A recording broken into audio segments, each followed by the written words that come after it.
Hello again to you one and all with episode 6 of Weird My Newsroom. Well, let's not delve too much into introductions because you already know what's going to happen. We're going to talk about news, we'll talk about trailers, and we'll talk about the new releases of this week. So, let's just get right into it, shall we? Ready for adventure!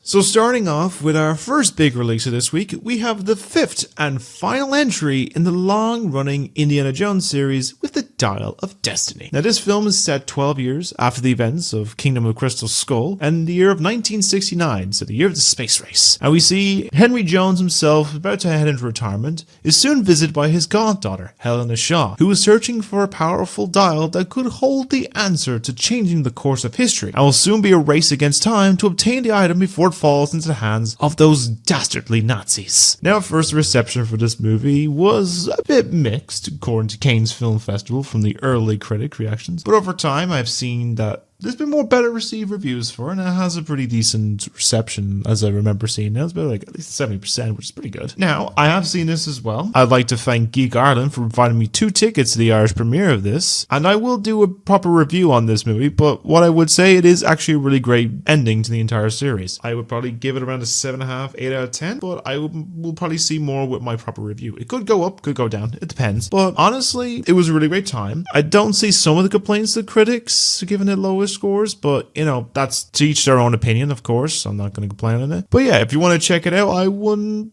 say it's a bad time to choose Indiana Jones, so you want to check it out? Check it out. Our second new film of this week is actually the first of 2 animated movies, and this is coming to us from DreamWorks with their newest release of Ruby Gillman, Teenage Kraken. This new one sees a titular hero trying to fit in as the awkward teenager, but soon discovers that she is actually a Kraken herself, and is actually a royal one as well, and next in line for the throne following her grandmother. And soon it's a case that it's up to her to save her own kind as well as the city she lives in from their mortal enemy of the mermaids.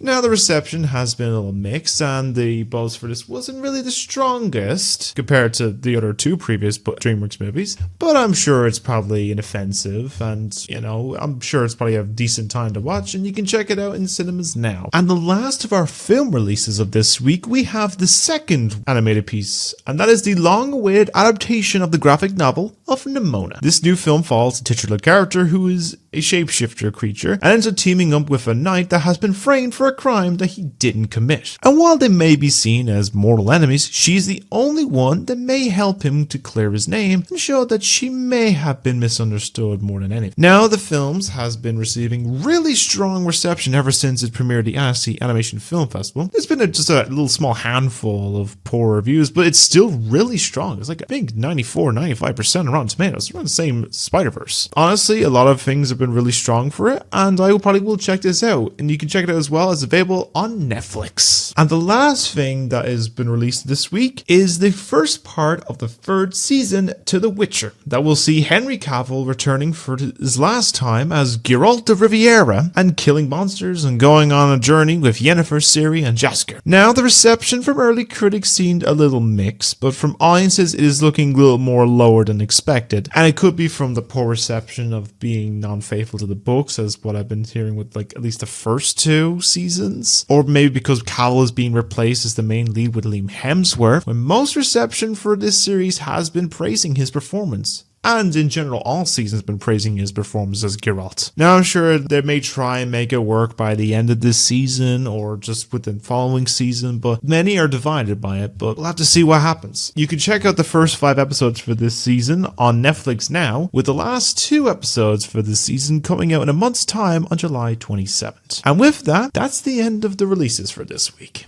Was that the bite of 87? I've got one question for you. Are you ready for Freddy? Yes, we have finally gotten the official longer trailer for the newest Five Nights at Freddy's movie coming to us from Blumhouse. This had one of the quickest film developments and releases for a film a long time, even if the film was taking about 8 or 9 years to try and get made, because it was announced in 2015 this was coming out, but we get the idea. Now, to basically give the information about what the plot is about, we see a troubled security guard take on the role of the new night guard for Freddy Fazbear's Pizzeria. But while spending the first night on the job, he soon learns that the night shift Freddy's may not be so easy to make it through. Now, I've seen a lot of people, mainly those who have spent the better part of the last decade being hyped for so much FNAF content, say this is actually the final trailer, but knowing the K-Swift Studios, I feel the case we're going to get at least one more trailer, probably about a month out from the release. And personally, it does look pretty good. It seems the case it's got rid of the red eyes, but I probably will say that still be there. And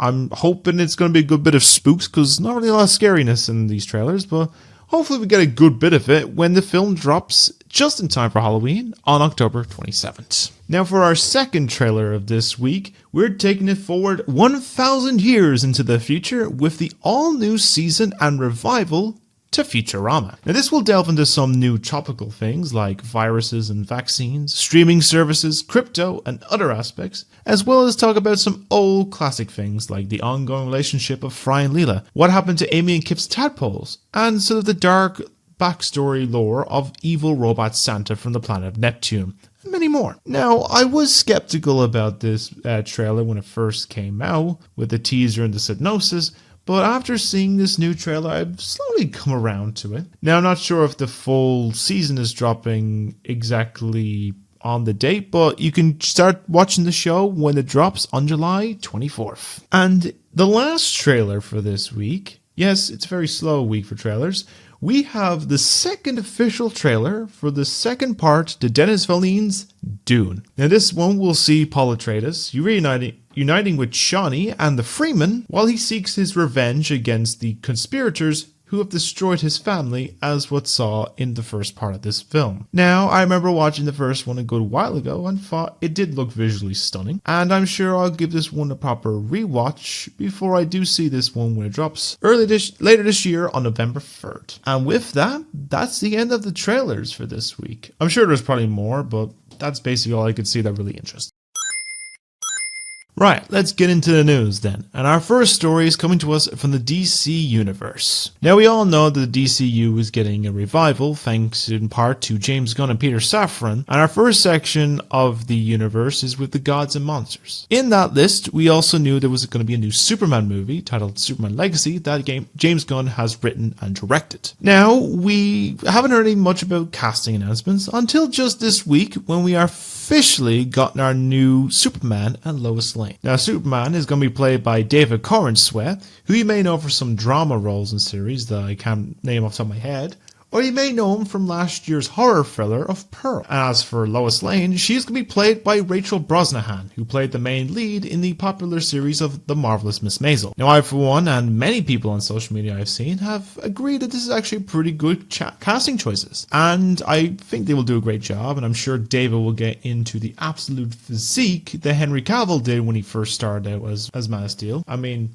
look at Henry Cavill now. But what do you think? Do you think this is a good choice for Superman and Lois? Or who would you want to cast in the roles? Do let me know down below in the comments. Now for a story I actually missed from last week, we have another casting announcement. And that's coming to us from the new Sonic spin-off series focused on Knuckles the Echidna. And this new casting announcement is Doc Brown himself, Christopher Lloyd. Now we have no idea who he'd be playing, but in my head he'll either be the voice of an ancient echidna from Knuckles' past, or else he could be playing the role of Eggman's long-estranged father, who created Shadow the Hedgehog and appeared in the Sonic Adventure games. But I think either way, villain or good guy, I'm sure he'll do a great addition to the series nonetheless. But what do you think of the casting? And who do you think he's playing in particular? Do let me know down in the comments below on what your opinions are on it. Now there's some more movie news, and for a series that many people might have forgotten about was actually being made again, and this is a new film based on the character of Spawn. Now we've heard a bit of discussion about this movie a long while ago, that we knew that it was being developed by Blumhouse, and that the Oscar-winning actor Jamie Foxx was going to be in the title role. But since then we've heard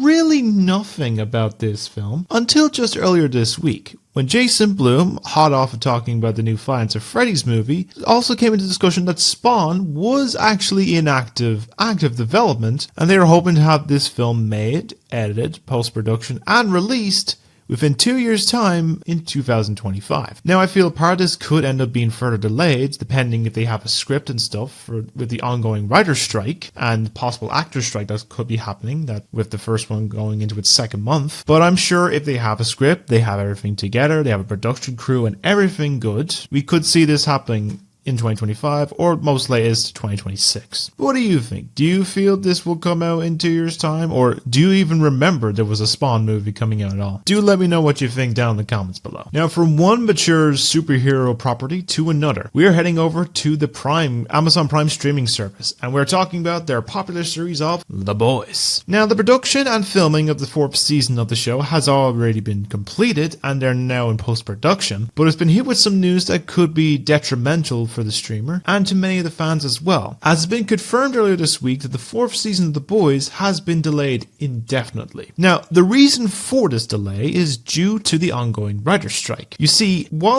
still in post-production, they would still add in dialogue and lines in the production that would go against, add plot holes and fix everything like that. But because of the strike, they can't do that. They go against the union ideas and their agreements and stuff. And, until the strike is over and a proper deal has been made with the writers, and I think the companies need to actually do this now, because if you're going to 2 months now, people need to be paid better for their writing, because, it's hard to write a lot of stuff with a lot of generalization, because I know that myself, and hopefully it will fix it. So once I get a word on the release date, I will let you all know as well. But what do you think of this delay? Are you fine with it, or are you annoyed by it? Do let me know what you think down below.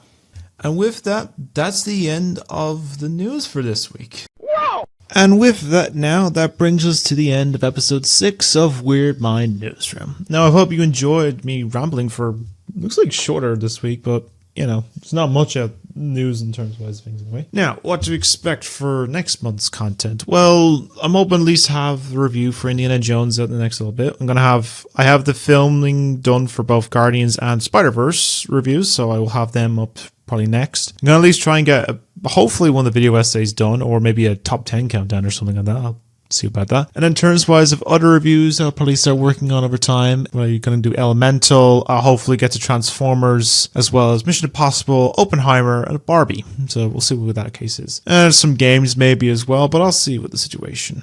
I'd also like to give a big shout out to my girlfriend for doing the lovely thumbnails and everything as well. Just,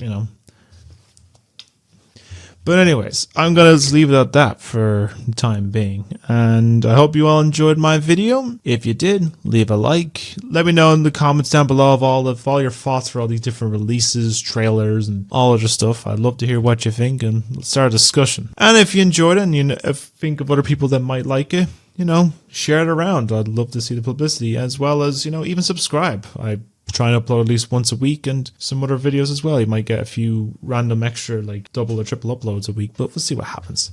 Anyways, I hope you all enjoy. You stay being wonderful people, and I wish you all a good day. Take it easy, everyone.